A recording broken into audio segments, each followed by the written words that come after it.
ٹھیک، جیسے آپ نے بتایا کہ افراتفری ہے، اختلاف انتشار، اجتماعیت نہیں ہے، تقسیم ہے، جی انتشار ہے. جی. اسی طریقے سے ریاست کے کیا حقوق ہیں، ریاست کے ہمارے دین میں کیا اہمیت ہے. تو ہمارے دین میں نبوت کے بعد سب سے زیادہ اہمیت ریاست کی ہے. ٹھیک، نبوت کے بعد سب سے زیادہ اہمیت، اور ریاست کے جو احکام ہیں بہت سخت بھی ہیں، بہت اہم بھی ہیں.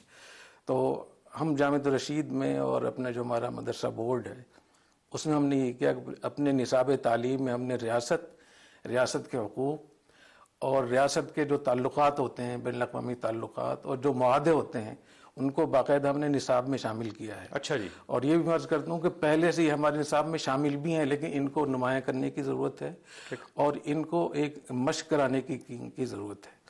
اسی طریقے سے اچھا، آپ کے جامعہ میں نے ایک اور چیز محسوس کی، میں معذرت چاہتا ہوں، آپ قطع کلامی ہو رہی ہے، کہ آپ باقاعدہ آئین پڑھاتے ہیں، آئین پاکستان. جی اور یہ پارلیمنٹ کے اندر نہیں پڑھایا جاتا.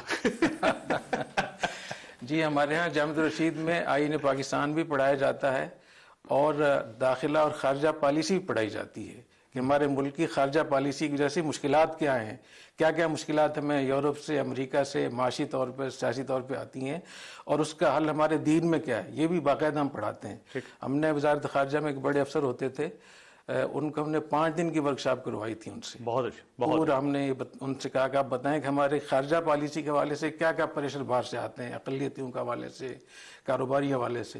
تو میں سمجھتا ہوں کہ ہمارے دین میں اگر دین کو مکمل طور پہ لیا جائے تو ایک ایسا نصاب تعلیم کی آج ضرورت ہے جو جامعہ شروع کر رہا ہے. اس کو پڑھنے کے بعد جو عالم دین ہوگا وہ ریاست کی رہنمائی کر سکتا ہے، اور جہاں جہاں ہم پھنسے ہوئے ہیں، جو ہمارے چیلنجز ہیں، چاہے وہ مار دھاڑ کے لحاظ سے، مذہبی تعصب ہے، افراتفری ہے، اختلاف و انتشار ہے، اور دین اور مذہب کے نام پہ جو مسلح تحریکیں چل رہی ہیں، ان کو وہ صحیح طریقے سے رہنمائی بھی کر سکتے ہیں، کنٹرول بھی کر سکتے ہیں، اور اسلامائزیشن کے جو قانونی اور شرعی طریقے ہیں وہ بھی بتا سکتے ہیں. اور جب ہم آپ کو لوگوں کو اسلامائزیشن کے قانونی اور پرامن طریقے بتائیں گے، شرعی طریقے، تو ضرور وہ لوگ اس طریقے کو چھوڑیں گے. تو میں سمجھتا ہوں وہ متبادل بھی ہمیں پیش کرنا چاہیے. اچھا، یہ فرمائیے، آپ آئین پہ یقین رکھتے ہیں؟ ویسے آئین پاکستان کی حیثیت کیا ہے، اہمیت کیا ہے آپ کی نظر میں؟ جی، میں سمجھتا ہوں کہ آئین پاکستان پر میں نے پورا اس کا مطالعہ کیا، پورا پڑھا ہے اول سے آخر تک. ہمارا آئین پاکستان اسلامی ہے، اور ایسا اسلامی ہے کہ حضرت مفتی تقی عثمانی صاحب نے فرمایا کہ دنیا میں اس کی کوئی مثال نہیں ملتی. قرارداد مقاصد جو ہمارے تمام مکاتب فکر کے علماء نے 27 جو اس کے نکات تھے وہ باقاعدہ آئین کا حصہ بن گیا، اور لازمی حصہ، اس کو کوئی منسوخ نہیں کر سکتا. آرٹیکل 2 میں لکھا ہوا ہے کہ کوئی بھی قانون قرآن و سنت کے خلاف نہیں ہو، اور جو ہے ان کو قرآن و سنت کے مطابق کیا جائے گا. اس طریقے سود کے بارے میں صراحت نے لکھا ہوا ہے کہ سود حرام ہے. تو اور بہت سی چیزیں ہیں. تو میں سمجھتا ہوں کہ ایسے آئین کو تو بہت اس کا. اور آپ پارلیمنٹ پہ بھی یقین رکھتے ہیں؟ جی بالکل بالکل. اور آپ کا خیال ہے کہ پارلیمانی نظام ٹھیک ہے، بہتر ہے پاکستان کے لیے؟ دیکھیں، پارلیمانی نظام ٹھیک ہے، لیکن ہر چیز میں اصلاحات کی تو ضرورت ہے. اگر پارلیمانی نظام بالکل ٹھیک ہوتا تو ہم کیوں پریشان ہوتے؟ ٹھیک. میں وہی اگلا سوال یہ تھا کہ کام کیوں نہیں کر رہا پھر، اگر یہ صحیح ہے سب کچھ، آئین بھی ٹھیک ہے، پارلیمنٹ بھی ٹھیک ہے، پارلیمانی نظام بھی ٹھیک ہے، لیکن نتیجہ کیوں نہیں نکل رہا پاکستان؟ ہاں، اس کے نتیجے کے والے پھر میں تعلیمی نظام پہ آؤں گا. ہمارے مدرسے اور اسکول کا جو نظام ہے، جامع تعلیم، جب تک یہ ٹھیک نہیں ہوگا ہماری پارلیمنٹ، ہماری معاشرت، ہماری ہر چیز وہ متاثر ہوگی. میں سمجھتا ہوں کہ تعلیم اور تعلیم کے ساتھ تربیہ ماڈل کے ساتھ ایجوکیشن کو جو آپ رکھیں گے، پھر آپ کے پاس اچھے سیاستدان پیدا ہوں گے، اچھے علماء پیدا ہوں گے، اچھے کاروباری لوگ پیدا ہوں گے، اچھے بیوروکریٹ پیدا ہوں گے، اچھے جنرل پیدا ہوں گے. لیکن مفتی صاحب، ان کو پیدا کرنے میں بڑا ٹائم لگے گا. سرحدست جو مسائل ہیں نا وہ بہت خوفناک ہیں. ہمیں امیجیٹ سولوشن چاہیے اس کا. اگر امیجیٹ سولوشن اگر آپ سمجھتے ہیں کوئی ہے کہ جس سے پاکستان کو بچایا جا سکتا ہے؟ میں سمجھتا ہوں کہ یہ ہمیشہ یہ بات ہوتی ہے کہ ہمیں فوری طور پہ کام کرنا ہے. فوری طور پر بھی کرنا چاہیے اور مستقل بھی طور پہ کرنا چاہیے. کیونکہ میری عمر 60 سال سے اوپر ہو رہی ہے، میں یہی سن رہا ہوں فوری طور پہ، عارضی طور پہ. تو ہمیں دونوں کام کرنے چاہیے، فوری طور پر بھی کرنا چاہیے اور مستقل طور پر بھی. مستقل طور پر جیسے میں نے بتایا کہ تعلیمی نظام کو ٹھیک کریں، اس کے بعد آپ سب چیزیں ٹھیک ہوں گی. فوری طور پہ یہ کہ جو اسٹیک ہولڈر ہیں اس وقت ہمارے ملک کے، چاہے وہ سیاستدان ہو، چاہے وہ بیوروکریسی ہو، چاہے اسٹیبلشمنٹ ہو، چاہے وہ مذہبی طبقہ ہو، چاہے وہ میڈیا ہو، ان کو اکٹھے ہونا چاہیے اور ایک خط کھینچنا چاہیے. یہاں سے آگے ہمارا گھر شروع ہوتا ہے. جو لڑائی اس سے پہلے ہم لوگ لڑیں گے. آنرشپ، اپنے ملک کی آنرشپ کی پہ ہم بات کریں، خاص طور پہ میں آپ سے درخواست کروں گا کہ اس ملک میں لوگوں کے پاس آنرشپ نہیں ہے. آنرشپ ہوتی ہے تو ملک کا نقصان اپنا نقصان سمجھیں گے، نفع اپنا. تو ہر آدمی اپنے مفاد کے پیچھے پڑا ہوا ہے. تو اس وقت میں ان کو اکٹھا ہونا چاہیے، اور جو اچھے لوگ ہیں ان کو سپورٹ کرنا چاہیے، جو خراب لوگ ہیں ان کو ٹھیک کرنے کی کوشش کرنی چاہیے، اور مشترک چیزوں پہ اکٹھے ہونا چاہیے.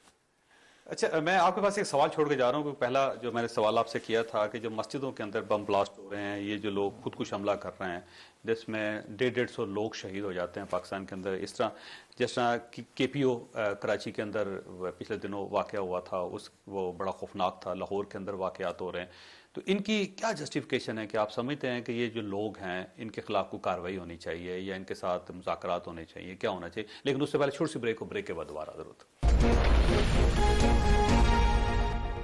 پروگرام میں دوبارہ خوش آمدید. مفتی عبد الرحیم صاحب ہمارے ساتھ تشریف رکھتے ہیں. مفتی صاحب یہ فرمائیے گا، یہ جو ڈیوائیڈ ہے گورنمنٹ کی اور اپوزیشن کی، اور یہ دونوں ایک دوسرے کے ساتھ بیٹھنے کے لیے تیار نہیں ہے، تو ان کو کون ساتھ بٹھا سکتا؟ میں سمجھتا ہوں کہ ہر ملک میں، ہر خاندان میں کچھ لوگ ایسے ہوتے ہیں جن کی حیثیت ہوتی ہے، اور گاؤں دیہاتوں میں بھی کچھ ایسے لوگ ہوتے ہیں جو بیچ میں پڑتے ہیں اور وہ صلح کرا دیتے ہیں. تو گاؤں دیہاتوں میں بھی ایسے لوگ ہوتے ہیں، تو اتنے بڑے ملک میں ایسے کیا لوگ نہیں ہوں گے؟ یقیناً ایسے لوگ ہیں، ان کو ڈھونڈنا چاہیے، ان کو اکٹھے بیٹھنا چاہیے، اور وہ ان سب لوگوں کے پیروں میں جا کے اپنی پگڑیاں رکھیں، ان سے منت سماجت کریں کہ آپ لوگ اپنے ملک کو کیا کر رہے ہیں. تو میرا خیال ہے کہ اس میں ضرور اس کا فائدہ ہوگا، اور 8-10 لوگ بھی اگر ایسے ہمت کر لیں اور وہ ان سیاسی پارٹیوں کے پاس جائیں، جیسے میں نے پہلے عرض کیا کہ جو ہمارے مشترکہ قومی مفادات ہیں ان پہ ہم بات کریں، اس پہ کوئی بات نہ کرے. اور اس میں میڈیا سے بھی ہاتھ جوڑ کر یہ عرض کرنا میں چاہتا ہوں کہ جو بھی ہمارے ملک کی خرابی ہے اس کو ہم روزانہ دنیا کے سامنے بتاتے ہیں. اپنی سیکورٹی کی کمزوریاں ہم دنیا کو بتاتے ہیں، معاشی کمزوری ہم دنیا کو بتاتے ہیں. تو ہماری جو دشمن ملک ہیں یا ادارے ہیں یا شخصیات ہیں، یا تو ان کو ہم خود یہ ڈیٹا فراہم کر رہے ہیں، ان کو مواقع دے رہے ہیں. تو ہمیں اس کو طے کرنا چاہیے کہ مثبت چیزوں کو ہم لے کر آئیں، اور جو ایسی چیزیں جو ملک کو کمزور کر سکتی ہیں، ہماری افواج کو کمزور کر سکتی ہیں، ان کا حوصلہ توڑ سکتی ہیں، ان سے ہمیں باز رہنا چاہیے. اور معاشی طور پر آپ نے ایک ویلاگ کیا تھا، تو اسی پہ میں یہ بات عرض کروں گا کہ اس کی کئی دفعہ مختلف لوگوں سے بات چیت ہوئی، یہ بات کاروباری لوگوں سے بھی. وہ ہے کہ پاکستان کے لوگوں پر پیسہ بہت ہے جو کاروباری لوگ ہیں، کیونکہ یہ جو ڈیفالٹ کی بات ہو رہی ہے وہ 20-25% اکانومی ہے جو ڈاکومنٹڈ ہے. جو ڈاکومنٹڈ نہیں ہے وہ 75%, 80% ہے. لوگوں نے گھروں میں ڈالر رکھے ہیں، جی، ملک سے باہر رکھے ہیں. جی بالکل. تو اس کی ضرورت ہے کہ ہم لوگوں کو یہ یقین دلائیں، باور کرائیں کہ ایک ایسا اکاؤنٹ، ایک ایسا ادارہ یہاں بنے جس میں لوگوں کا پیسہ محفوظ ہو، اس میں کسی قسم کی کرپشن نہ ہو، اقربا پروری نہ ہو. تو میرے خیال میں پاکستان کے جو بڑے بڑے مسئلے ہیں اکانومی کے لحاظ سے، قرض کے حوالے سے، اس پر ایک اچھی ایک پیکیجز دیے جا سکتے ہیں لوگوں کو کہ کتنے فیصد، کتنے 100 لوگ ایسے ہو سکتے ہیں جو اتنے پیسے دے دیں. وہ قرض کی صورت میں بھی ہو سکتا ہے، قرض حسنہ کی صورت میں بھی ہو سکتا ہے، اور ڈونیشن کی صورت میں بھی ہو سکتا ہے. ہمارے پاکستان کے لوگ 3-3 کروڑ ڈالر ترکی کو دے رہے ہیں. بالکل صحیح. تو اپنے ملک کو بچانے کے لیے کیوں نہیں دیں گے؟ اور اگر یہ صورتحال جس سے ہم گزر رہے ہیں اور بالکل آخری کنارے پہنچے ہوئے ہیں، اگر بھرپور اس پروجیکٹ پہ کام کیا جائے تو میرے خیال ہے پاکستان میں ایسے لوگ بہت ہیں جو ہمارے قرضوں کے اتارنے کے حوالے سے بھرپور سپورٹ کریں گے. ٹرسٹ نہیں ہے، نہ گورنمنٹ پہ ٹرسٹ ہے، نہ اپوزیشن پہ ٹرسٹ ہے، نہ کسی سرکاری دفتر پہ ٹرسٹ ہے. تو یہ جو ٹرسٹ ڈیفیسٹ ہے اس کی وجہ سے لوگ پیسے نہیں دے رہے. اور کچھ ٹرسٹ وردی اگر لوگ ہوں گے، وہ باہر نکلیں گے، وہ اپیل کریں گے، تو ہو سکتا ہے ان کی بات مان لی جائے. لیکن بدقسمتی سے اب ایسا لگتا ہے بعض اوقات کہ پاکستان میں کوئی شخص معزز بچا نہیں ہے، کہ کسی کی عزت تو محفوظ رہی نہیں اس ملک کے اندر. تو ہم نے ہر بت کو توڑ دیا. دیکھیے میں سمجھتا ہوں کہ اس پروجیکٹ کو اس طریقے سے ڈیزائن کیا جائے جو قابل عمل ہو اور لوگوں کو اعتماد ہو، اور ہمارے ادارے خاص طور پہ جو حافظ صاحب ہیں وہ اس کی ضمانت دیں کہ جو پیسہ ہوگا اس کی حفاظت ہوگی. آپ آرمی چیف کی بات ہاں بھی آرمی چیف کی بات، جنرل ناصر منیر کی میں بات کر رہا ہوں، کیونکہ اس وقت میں میرے نہیں خیال کہ کسی اور پر لوگ اعتماد کریں گے. تو اگر ان کی ضمانت کے ساتھ اگر ایسی کوئی ایک وہ بنائی جائے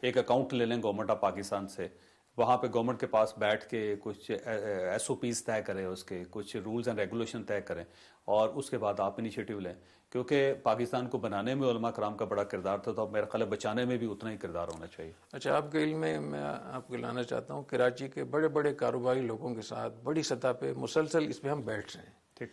ابھی پچھلے دنوں گورنر ہاؤس میں ایک میٹنگ ہوئی تھی جس میں عارف حبیب صاحب تھے اور ایف پی سی سی آئی کے صدر تھے, بڑی سطح کے لوگ تھے. اسی موضوع پر ہم نے بات چیت کی ٹھیک. کہ آخر کوئی نہ کوئی حل تو ہوگا اس کا. تو میں سمجھتا ہوں کہ اس پہ کوشش کرنی چاہیے, اور ہم بھی کوشش کریں گے انشاءاللہ تعالی. اچھا یہ فرمائیے گا, یہ دوبارہ آئین کی طرف آتے ہیں کہ آئین کے اندر کچھ ایک آرٹیکل 6 ہے, اور ایسے لگتا ہے کہ ہر شخص دوسرے کے اوپر آرٹیکل 6 لگانا چاہتا ہے, اور اس کو بڑی خوشی ہوگی کہ اگر کسی کو پھانسی لگا دیا جائے. تو یہ آرٹیکل 6 کے اوپر ڈیبیٹ بھی ہونی چاہیے پاکستان کے اندر, کہ کسی کو بھی غدار قرار دے کے آپ کہتے ہیں جی آرٹیکل 6 کا مرتکب ہو گیا. یہ ایک آئینی مسئلہ ہے, اس کے بارے میں تو جو ہمارے قانون دان ہیں وہ اس بارے میں زیادہ بتائیں گے. میں شرعی لحاظ سے بتا سکتا ہوں کہ شرعی لحاظ سے جو بڑے سے بڑا قصور ہوتا ہے کسی اجتماعی نظم میں, ریاست میں, وہ بغاوت کا ہوتا ہے. ٹھیک. تو جہاں جہاں بھی بغاوت پائی جائے گی اس کے احکام پھر آگے الگ ہوتے ہیں, اور وہ سخت احکام ہوتے ہیں. اور اس میں یہ جو مسلح تحریکیں یہاں لوگوں کو مار رہے ہیں, مسجدوں پہ حملے کر رہے ہیں, یہ بھی بغاوت ہے, یہ بھی اس میں آتا ہے. لیکن اس میں نا علماء کرام سے خوف بہت ہے پاکستان میں. جو بغاوت شرعی لحاظ سے اس کا بہت سخت ہے, وہ بغاوت ہے جو ہتھیاروں کے ساتھ ہو. ٹھیک. تو اگر بغیر ہتھیاروں کے تو اس کو تو سمجھانا چاہیے, اور باقی اس پہ کیا سزا ہوگی. میں نے بتایا کہ قانونی آئینی مسئلہ ہے, اور آئینی چیزوں میں دو قسم کی چیزیں ہوتی ہیں. ایک وہ چیزیں ہیں جن کا تعلق براہ راست شریعت سے ہے, ٹھیک, تو اس میں تو شریعت کرے گی, اور جس کے تعلق انتظام و انصرام سے ہے, معاملات سے, اس میں شریعت نے آپ کو اجازت دی. اب جو قانون بنانا چاہیں بنا سکتے ہیں, بشرطے کہ کسی قرآن حدیث سے متصادم نہ ہو. ٹھیک. تو یہ جو آرٹیکل 6 ہے یہ تو ایک انتظامی وہ ہے, آئینی اور قانونی ہے. آئینی تو آئینی قانون سے وہ جس کے ماہرین ہیں وہی بتائیں گے, انہی کا فیصلہ معتبر ہوگا. اچھا, علماء کرام کا خوف بہت ہے پاکستان میں. کوئی بھی کسی بھی فرقے کے ساتھ تعلق ہو, کوئی بھی گروپ بنا لے, اور اس کے بعد اس کے پاس 2 4 5 لاکھ اگر بندہ اکٹھا ہو گیا تو وہ کسی وقت بھی اعلان کر سکتے ہیں, لیں جی ہم لاہور سے اسلام آباد جا رہے ہیں, اور ساری سڑکیں بند, اور کبھی کراچی جا رہے ہیں تو ادھر سے سڑکیں بند, اور اس سے اسٹیٹ کے اندر اتنی جان نہیں بچی کہ ان کو روکا جا سکے. تو جب بھی کوئی باہر نکلتا ہے, نکلنے کے بعد ایسا خوف پھیلتا ہے پورے پاکستان میں, اور ساری سڑکیں بند کر دی جاتی ہیں, نہ کوئی آدمی ہسپتال جا سکتا ہے, نہ اسکول جا سکتا ہے, نہ کسی کام پہ جا سکتا ہے. تو ان کے ساتھ کون نپٹے گا؟ کیونکہ حکومت پاکستان تو میرا نہیں خیال کہ ان کا مقابلہ کر سکتی.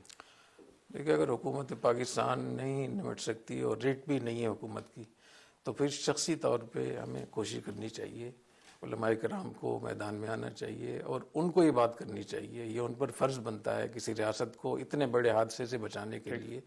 ان کو باقاعدہ لوگوں کو بتانا چاہیے کہ شرع حرام ہے, ناجائز ہے, راستے روکنا, لوگوں کو تنگ کرنا, افراتفری پھیلانا, اور پھر اس افراتفری کی وجہ سے دن بدن معاشی طور پہ ہم برباد ہو رہے ہیں. تو اس لیے اس کی تو کسی بھی طرف سے اجازت نہیں دی جا سکتی, چاہے وہ شریعت کے نام پہ ہو, چاہے وہ کسی بھی نام پہ ہو. تو یہ علماء کرام کا فرض ہے اور کوشش کرنی چاہیے. کیونکہ پچھلے دنوں میں دیکھ رہا تھا کہ لاہور سے ایک اعلان ہو رہا تھا کہ پیٹرول کی قیمت کم کرنے کے لیے وہ دوبارہ اسلام آباد آ رہے ہیں. تو یہ جب مفتی صاحب ہوتا ہے نا, اس سے عام آدمی کی زندگی اجیرن ہو جاتی ہے, اور اس کا نقصان یہ ہو رہا ہے کہ لوگ مذہب سے دور ہو رہے ہیں. وہ سمجھتے ہیں کہ یہ ہم اگر مذہب کے ساتھ الائن ہو گئے تو ہماری روزی روٹی بھی جائے گی اور سب کچھ ہوگا. تو لوگ نا تھوڑا تھوڑا فاصلہ بڑھاتے چلے جا رہے ہیں. تو ان چیزوں سے بھی ڈیل کرنا ہے کسی نے. میں یہ عرض کرنا چاہتا ہوں کہ یہ اس وقت میں ہماری جو قومی شناخت ہے, ہماری سلامتی, وہ اس کی وجہ سے خطرے میں ہے. جتنے بھی احتجاج ہو رہا ہے, جس طریقے سے مار دھاڑ اور جو لڑائی جھگڑے شروع ہوئے ہیں سیاسی لحاظ سے, تو اس کا ہمیں بہت شدید اندیشہ ہے کہ ہماری قومی شناخت پوری دنیا میں اور اندر کہیں ایسا نہ ہو کہ ہماری شناخت ہی ختم ہو جائے اسلام کی اور پاکستانیت جس طریقے سے. تو بالکل اس میں علماء کے ذمہ بھی فرض ہے, اور جو اس میں اپنا کردار ادا کر سکتا ہو وہ کرنا چاہیے اس کو. جیسے اسی طرح مذہبی تہوار ہیں, وہ منانا چاہیے. ہر آدمی کا اپنا فرقہ ہے, اپنا مکتبہ فکر ہے, اس کی اپنی سوچ ہے, اس کی اپنی ریچولز ہیں, اپنی روایات ہیں, ان کے ساتھ قائم رہنا چاہیے. لیکن ایک سوال پاکستان کے اندر بہت زیادہ یہ بھی اٹھایا جاتا ہے کہ ہر جو مذہبی تہوار ہے وہ سڑک پہ کیوں آ جاتا ہے, اس سے پھر ظاہر ہے سارے راستے رک جاتے ہیں. تو اگر علماء کرام بیٹھ کے یہ فیصلہ کر لیں کہ جو بھی مذہبی تہوار ہوگا وہ ایک احاطے کے اندر ہوگا اور وہ سڑکوں کے اوپر, بازاروں کے اندر نہیں ہوگا یا شہروں کے اندر نہیں ہوگا, تو اس میں کیا حرج ہے؟ میرے خیال میں جتنی بھی چیزیں ہو رہی ہیں زیادہ مذہبی سے زیادہ یہ تنظیم بازی اور سیاسی اس کے مقاصد ہوتے ہیں، پبلسٹی اور شہرت، ورنہ اسلام تو 14 سال سے چلا آ رہا ہے، تو بالکل اس کی اجازت نہیں ہونی چاہیے، اور علماء کرام کو بٹھانا چاہیے۔ ظاہر ہے کہ جو لوگ آپس میں لڑ رہے ہیں وہ تو نہیں بیٹھیں گے، لیکن کچھ قوتیں پاکستان میں ایسی ہوتی ہیں جو ان کو بٹھائیں، ان کو سمجھائیں، تو اس کا بہت فائدہ ہوگا انشاءاللہ تعالی۔ اور خاص طور پہ جب مقدس شخصیات ایک دوسرے کی مقدس شخصیات پہ برا بھلا کہا جاتا ہے، فتوے لگائے جاتے ہیں، کافر ہے اور واجب القتل ہے اور فلاں مرتد ہے، توہین کی جاتی ہے نا، توہین، جی، تو اس کی وجہ سے پھر بہت نقصان ہوتا ہے بہت زیادہ۔ اور یہ اس کے لیے حکومت بھی اپنی ذمہ داری ادا کرے، ادارے اپنی ذمہ داری ادا کرے۔ حکومت میں جان نہیں ہے جی، ریاست کے اندر جان نہیں ہے، رٹ ختم ہوتی چلی جا رہی، آپ کو اندازہ ہو رہا ہوگا۔ وہ پھر اوائڈ کرتے ہیں، وہ یہ کہتے ہیں کہ ایک پولیس والا ہے، اسے پتا ہے کہ میں جلوس کے سامنے جاؤں گا میری جان چلی جائے گی، اور ریاست اس کے بعد صرف ایک بیان دے کے گھر چلی جائے گی۔ اس کا پھر ایک حل اور ہے، وہ یہ کہ پوری دنیا میں مسئلہ چل رہا ہے کہ اگر حکومتیں کام نہیں کر رہی تو لوگ اپنے طور پہ بڑے بڑے ادارے بناتے ہیں۔ تو میں سمجھتا ہوں پاکستان میں ایسے لوگ جو یہ کام کرنا چاہتے ہیں ان کو سپورٹ کیا جائے، ہماری عوام ان کو سپورٹ کرے، تاکہ وہ ایسے ادارے بنائیں جہاں ان چیزوں کو ہم حل کر سکیں۔ تھنک ٹینک بھی بن سکتے ہیں، قانونی لحاظ سے بھی ان کے ادارے بن سکتے ہیں، ایسے میڈیا ہاؤسز بھی بن سکتے ہیں جہاں پوری مسلسل اس پہ بات چیت ہو، اور ایسی جماعتیں بھی تشکیل دی جا سکتی ہیں جو مختلف فرقوں کے پاس جا کر ان کو جا کر سمجھائیں۔ تو میرے خیال میں جب دنیا میں 70% کام نجی طور پہ ہو رہے ہیں، حکومتیں نہیں کر رہی ہیں، تو پاکستان میں بالکل ہو سکتا ہے۔ تو میرا خیال یہ ہے کہ ایک سمجھاؤ تحریک چلنی چاہیے پاکستان کے اندر، کہ ہر جگہ پہ لوگوں کو سمجھانا شروع کرے، تب جا کے قوم ٹھیک ہو سکے گی۔ مفتی صاحب آپ کے پاس ایک سوال چھوڑ کے جا رہا ہوں کہ یہ کسی بھی شخص کے اوپر کسی بھی وقت پاکستان کے اندر یہ الزام لگایا جا سکتا ہے کہ اس نے فلاں صحابی کی نعوذ باللہ ان کی توہین کر دی ہے، یا قرآن مجید جو ہے اس کی توہین کر دی ہے، یا اسلام کی یا مذہب کی یا اللہ تعالیٰ کی، اور بغیر تحقیق کے، بغیر پوچھے ہوئے، بغیر مقدمہ چلائے ہوئے اس کو تھانے سے نکال کے، گھر سے نکال کے اس کو جلا دیا جاتا ہے سڑکوں کے اوپر، اور ریاست کے اندر کوئی جان نہیں ہوتی کہ وہ پوچھ سکے یا راستہ روک سکے۔ تو اس کا کیا حل ہے پاکستان کے اندر؟ یہ بھی بہت بڑا خوفناک مسئلہ بنتا چلا جا رہا ہے۔ چھوٹی سی بریک ہو، بریک کے بعد دوبارہ پروگرام میں دوبارہ خوش آمدید۔ مفتی عبد الرحیم صاحب ہمارے ساتھ تشریف رکھتے ہیں۔ مفتی صاحب، یہ کسی کے اوپر پاکستان کے اندر کوئی بھی الزام لگا کے لوگ خود ہی فیصلہ کر لیتے ہیں کہ اس کو قتل کر دینا چاہیے، پھر اس کی لاشیں گھماتے رہتے ہیں سڑکوں کے اوپر۔ پچھلے دنوں ایک واقعہ وار بٹن میں ہوا، اور ہو سکتا ہے کہ واقعی ذمہ دار ہو اس کا، لیکن ہجوم کو کس نے اجازت دی کہ وہ تھانہ توڑ کے بندے کو نکال کے پھر اس کو دفن کرنے کی، اس کی نماز جنازہ پڑھنے کی بھی اجازت نہ دی جائے؟ جی، آپ بالکل صحیح فرما رہے ہیں کہ ہمارے ملک میں جو ایک کلچر بن گیا ہے جذباتیت کا، سطحیت کا اور اشتعال انگیزی کا، یہ بہت نقصان دہ ہے، اور شریعت کے تو بالکل قریب بھی نہیں ہے یہ چیز۔ اور مقدس شخصیات کے نام پہ جو قوانین بنے ہیں ان کو غلط کاموں کے لیے استعمال کرنا، اپنے ذاتی مقاصد کے لیے، میں سمجھتا ہوں اس کو بھی توہین قرار دینا چاہیے۔ یہ تو بہت بڑی توہین ہے کہ اس نے یہ بات نہیں کی، لیکن آپ خود اس کی بات کو کر کے اور ایک توہین کا ارتکاب کر رہے ہیں، اس کو پھیلا رہے ہیں پوری دنیا میں سر۔ اور اس کا حل یہ ہے کہ جو ہمارے مدارس کا نصاب تعلیم ہے اس کے اندر ان سب چیزوں کو باقاعدہ شامل کرنا چاہیے، اقلیتوں کے حقوق کے حوالے سے، مسلم اقلیتیں، غیر مسلم اقلیتیں، پھر ہمارے جو معاملات ان کے ساتھ کیا ہونے چاہیے، اور ایک تحقیق کے بغیر سنی باتوں کو آگے لے کر چلنا، اور بے گناہ لوگوں کو مارنا، جلانا، گرانا، اور یہ تو آپ ایسے ایک بورڈ کیوں نہیں بنا لیتے جس میں سارے مکتبہ فکر کے علماء کرام ہو، پھر دوسرے مذہب کے لوگ بھی ہوں، اور کسی کے اوپر یہ الزام اگر لگے کہ اس نے کوئی توہین کی ہے تو آپ پولیس سے یہ ریکویسٹ کریں کہ اسے گرفتار کر کے آپ کے حوالے کر دیں۔ آپ پہلے اس سے تحقیق تو کریں، ہو سکتا ہے وہ پاگل آدمی ہو، اب نارمل ہی نہ ہو، اور ایک اب نارمل آدمی جو نے اس کے خلاف کارروائی شروع کری ہے ہو سکتا ہے انوسینٹ ہو، یا اس نے واقعی جرم نہ کیا ہو، تو علماء کرام اس کی باقاعدہ تحقیق کر کے پھر پولیس سے کہیں کہ لے جی۔ اچھا، علماء کرام کا بھی یہ مسئلہ ہے کہ وہ اکٹھے نہیں ہوتے، ایک مسئلہ یہ بھی ہے۔ تو میں نے پہلے بھی ایک مشورہ دیا تھا، اور آپ کی وسادت سے پھر میں رائے دیتا ہوں کہ اسلامی نژادی کونسل میں ایک تھنک ٹینک بنانا چاہیے، اور اس میں 5 مکاتب فکر کے وہ علماء جو محققین شمار ہوتے ہیں، باقاعدہ تحقیق ہے ان کے پاس، ان کو اس میں شامل کر کے وہاں سے چیزیں، اور وہ ایسے نہ ہوں جو ایک جیسے کاروباری درباری لوگ ہوتے ہیں، ایسے نہیں، صحیح لوگ ہوں۔ ہر اجلاس میں لڑائی ہوتی ہے اس میں تو میں سمجھتا ہوں اگر ایسا کہ اسلامی نژادی کونسل میں ایک ایسا چیز بنائی جائے تو وہاں سے ان چیزوں کا فیصلہ بھی ہو سکتا ہے، اس کا فائدہ بھی ہوگا۔ لیکن یہ کرنا چاہیے امیڈیٹلی، کیونکہ یہ بہت بڑھتا چلا جا رہا ہے. جیسے سیال کوٹ کا واقعہ ہوا، وہ جو سری لنکن کو مار دیا، اس کے بعد جب تحقیقات کی تو پتہ لگا اس بندے میں نے اپنے اداروں کو اس پہ پورا ایک پروجیکٹ بنا کر دیا تھا کہ کس طرح کہ پانچوں مکاتب فکر کے کون کون جیسے علماء ہیں جو جن کی حیثیت ہے اور وہ محقق اور بڑے عالم شمار ہوتے ہیں اب اپنے اس میں، وہ جب بیٹھیں گے تو فضول باتیں نہیں کریں گے اور کام کی چیزیں سامنے آئیں گی. وہ ریاست کی بھی رہنمائی کر سکتے ہیں اور اس قسم کے مسائل میں بھی ان کی بات کو سنا جائے گا. جی مفتی صاحب، آخری سوال آپ سے، یہ جو غزالی یونیورسٹی آپ نے بنائی، اس کا مقصد کیا ہے اور اس میں کیا ایسی چیز ہوگی جو دوسری یونیورسٹیوں میں نہیں ہے؟ ہمارے ہاں ایک تو جامعہ الرشید کا نظام تعلیم ہے، پھر ہمارا ایک مدرسہ بورڈ ہے مجمع العلوم الاسلامیہ، اور دوسرا الغزالی یونیورسٹی ہے. الغزالی بورڈ بھی ہمارے پاس، اسکول بورڈ بھی ہے. ٹھیک. اس میں ہم نے یہ دیکھا ہے کہ ہماری جو مجموعی طور پہ ہماری جو قومی سطح کی مشکلات ہیں، تو 10 چیزیں ہم نے یہ دیکھی ہیں کہ مدارس کے نصاب تعلیم میں ان کو شامل کرنا چاہیے. اور 10 ہماری مشکلات وہ ہیں، چیلنجز وہ ہیں جو اسکول کالج یونیورسٹی سے متعلق ہے. مثال کے طور پر جیسے آپ نے بتایا ڈویژن بہت ہے، اختلاف و انتشار ہے. اس کے بعد پھر ہم یہ دیکھتے ہیں آنرشپ نہیں ہے، پھر ہمارے ہاں ڈسپلن نہیں ہے، حکومتی ریٹ نہیں ہے، دیانتداری امانت کا مسئلہ بہت ہمارے ہاں وہ ہے. اس طریقے سے ہر آدمی لینا چاہتا ہے، خدمت کا جذبہ نہیں ہے. صحیح بات. اور خود کفالتی نظام نہیں ہے. تو ہم نے الغزالی یونیورسٹی کا جو نظام تعلیم، اس میں ان سب چیزوں کو نصاب میں بھی شامل کیا ہے. بہت اچھا. اور ان کے لیے سرگرمیاں اور مشقیں بھی رکھی ہیں، اور ان کو عملی جامہ پہنانے کے لیے طلباء کو، اساتذہ کو اسائنمنٹ بھی ہم دے رہے ہیں. بہت اچھا. اور اس کے ساتھ ساتھ ماحول بھی دے رہے ہیں. اگر ماحول نہیں ہے تو کچھ بھی فائدہ نہیں ہے. تو میرا یہ خیال ہے، میرا یہ نظریہ ہے انشاءاللہ کہ جو ہماری قومی سطح کے مسائل ہیں، بین الاقوامی سطح کے مسائل ہیں، جس سے ہم گزر رہے ہیں، الغزالی یونیورسٹی کا تعلیمی نظام تربیہ ماڈل کے ساتھ یہ ان سب چیزوں کا حل پیش کرے گا انشاءاللہ. اس میں کوئی شک نہیں، کیونکہ ہمارا جو سسٹم ہے نا مفتی صاحب، اس کے اندر خرابی یہ ہے کہ ہم اسے کہتے ہیں تعلیم و تربیت، جبکہ اس کو تربیت و تعلیم ہونا چاہیے. تربیت پہلے ہونی چاہیے، تعلیم بعد میں ہونی چاہیے. ہم تعلیم پہ زیادہ فوکس ہیں، تربیت پہ نہیں ہے.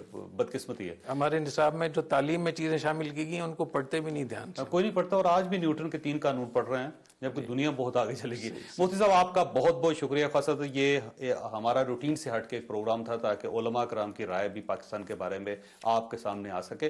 تو ہم کوشش کریں گے کہ اسی طرح جو دوسرے علماء کرام ہیں، جو پاکستان کے اندر جو بہت بڑے تھنک ٹینک ہے، جو سوچنے والے سمجھنے والے لوگ ہیں، ان سب کے لوگوں کے ساتھ بھی آپ کی اسی طرح گفتگو کرواتے رہیں. اللہ تعالیٰ آپ اور آپ کے اہل خانہ کو کسی مصیبت سے محفوظ رکھے. اللہ حافظ.